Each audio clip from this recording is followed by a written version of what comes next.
Tom, thanks very much. A homeless man has captured the attention of many people in Big Spring after turning to social media to find a place where he could stay. They realize the city doesn't have any type of homeless shelter. In fact, the nearest shelter 40 minutes away in Midland. CBS 7's Brianna Gallegos is in Big Spring asking the question why one of the largest cities in the basin without a homeless shelter. Brianna?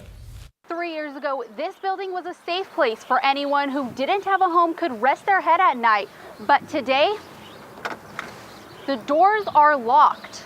We were lacking in resources, and our buildings were in bad shape. Captain Jeremiah Romack has been with Howard County Salvation Army for 3 years and says during his time, the building that once read emergency shelter has been closed. So we had to make the difficult decision to close that program down. The Salvation Army sees 80% of the funding from local donors. However, Romack says priorities have to be set and funding is dispersed into those programs that the organization feels is most beneficial to the community. We help with rent, utilities, and groceries, and bus tickets, gas, you name it. We kind of think of ourselves as the Walmart of social services.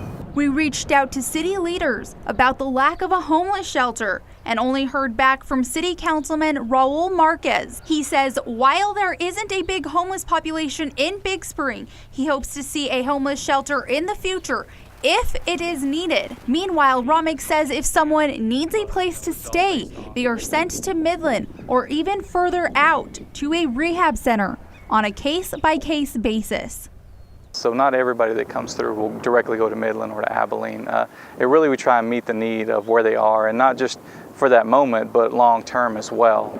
Salvation Army says that they would like to see a shelter in the future, but right now there isn't enough local funds. In Big Spring, Brianna Gallegos, CBS 7 News.